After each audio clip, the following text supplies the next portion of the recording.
Salut à tous, c'est Manu, j'espère que vous allez bien.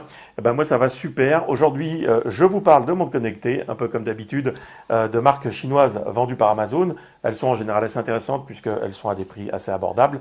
Aujourd'hui, c'est la marque Atevenzi, si je n'écorche pas le nom. Vous allez voir, elle est plutôt pas mal. On va faire le déballage ensemble de ce produit et après, bien sûr, je vous donnerai mon avis. En attendant, pensez à vous abonner et enclencher les notifications pour aider la chaîne. Et nous, on se retrouve tout de suite après ça.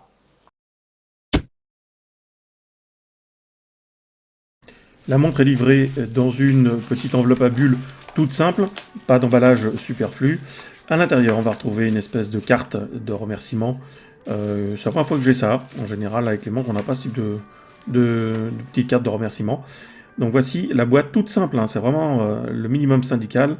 De l'autre côté, on a les différentes couleurs qui sont disponibles. Donc là, elle est donc bien en noir. Et à l'intérieur de l'emballage, eh bien, on va retrouver les trois éléments importants, c'est-à-dire le chargeur, le boîtier principal, bien sûr, en 46 mm, et ce bracelet en silicone. Alors c'est un chargeur aimanté, c'est ce qu'on a en général sur ces modèles de montres, et la montre est plutôt de bonne taille, donc ça c'est plutôt agréable à porter au poignet. Alors sur ce bracelet silicone, on a de l'attache facile, donc ça c'est une bonne chose. Vous allez pouvoir l'assembler très rapidement en quelques secondes. Il suffit simplement de clipser. Et voilà, ça c'est fait. Et ensuite, la montre est assemblée. Alors on va enlever cette protection d'écran, voir un petit peu ce que ça donne au niveau de la qualité. Alors je maintiens appuyé le bouton 3 ou 4 secondes, le temps que ça s'éclaire. Et ensuite, j'ai un écran plutôt lumineux, ce qui est très agréable. Les noirs restent assez profonds, donc ça laisse supposer que l'écran est plutôt de bonne qualité. Alors quand on swipe, on a voilà, les différentes fréquences, l'oxygénation, la pression artérielle, etc. Donc ça, c'est ce qu'on trouve en général sur toutes les montres. Ici, lampe torche. On va pouvoir régler la luminosité sur le plus ici.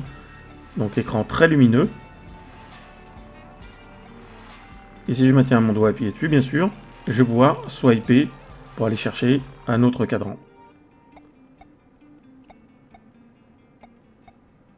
Ok, on va valider celui-ci. Au poignet. Alors, moi je trouve qu'elle est de bonne taille, elle est agréable, elle réagit bien au doigt, donc ça c'est déjà un bon point. On a certaines montres qui ne réagissent pas très bien au swipe. Là, c'est super efficace. Alors évidemment, pour l'instant c'est pas traduit, puisque je n'ai pas installé l'application. Les modes de sport, il y a de quoi faire, vous en avez énormément. Comme vous pouvez le voir à l'écran, vous trouverez sans doute celui qui vous intéresse.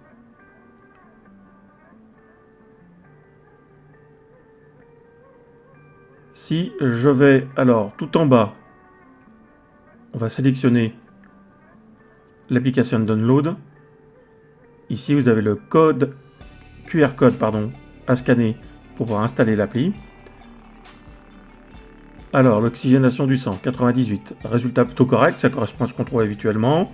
Si je vais sur la fréquence cardiaque, les chiffres sont cohérents aussi.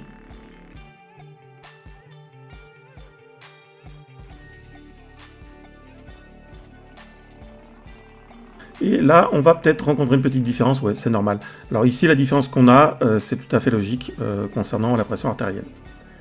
On va retrouver aussi des petits jeux, tout simples, comme celui-ci avec l'oiseau. Voilà, ça peut occuper quelques minutes si vous avez un petit peu de temps de libre. Et on va retrouver un autre jeu où il va falloir remettre les chiffres dans l'ordre. Voilà, des jeux basiques qui ne servent pas à grand-chose, à passer simplement quelques minutes à tuer. Voilà pour la montre. Donc après, je vais vous tester la partie téléphonie et on verra ce que ça donne après pour l'application. La partie téléphone, alors ici les notifications, donc j'ai déjà fait quelques tests, donc elles apparaissent immédiatement dessus, donc ça c'est assez pratique. Alors attention, quand vous la synchronisez, bien sûr, si vous avez autre chose de connecté, comme une autre montre, il va falloir la désactiver, sinon ça ne fonctionnera pas. Alors ici, on clique dessus, on a le pavé numérique qui est là, qui va permettre de composer directement. Les chiffres sont assez gros, donc ça c'est relativement pratique. Et on a bien sûr l'historique des appels. Donc on va se servir de l'historique des appels ici pour recomposer mon numéro perso. Et vous allez voir qu'au niveau audio, ça passe, mais c'est quand même un petit peu juste. Je trouve que le son n'est pas extraordinaire. Un peu moins bon, on va dire, que sur certaines montres. Ça reste voilà, quelque chose de très secondaire. C'est une fonction qui servira ponctuellement, par exemple, quand vous faites du sport. Ça vous permettra de répondre et éventuellement d'émettre un appel en urgence. Donc voilà, donc les notifications apparaissent bien. Donc cette partie-là fonctionne correctement. Concernant l'application, c'est Glorifit. Alors, elle s'installe, elle se lance assez facilement. Donc, au niveau de la synchro avec le Bluetooth, ça marche plutôt pas mal. On arrive sur la page principale ici, le mode sport, donc plein de menus différents. On va les survoler rapidement. Eh bien, par exemple, on va aller dans celui-ci. C'est pour synchroniser les contacts pour les appels téléphoniques. Ensuite, ici, centre d'appel. Alors, c'est pas très bien traduit, mais c'est pour télécharger des watch face. Alors, il suffit de descendre pour qu'elle charge au fur et à mesure. Il y a pas mal de modèles. Vous allez voir, vous avez bien le choix. Donc, hop.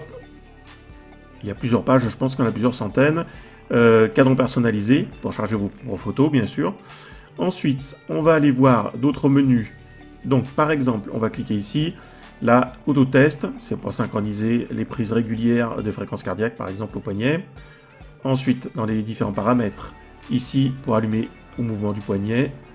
On va aller dans les paramètres concernant la mise à jour du firmware de la montre. On fait un petit test pour vérifier qu'on a bien la dernière mise à jour, ce qui est le cas.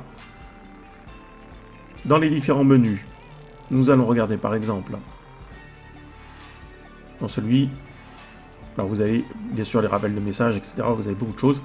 Donc ici, on a les différentes fréquences qui s'affichent.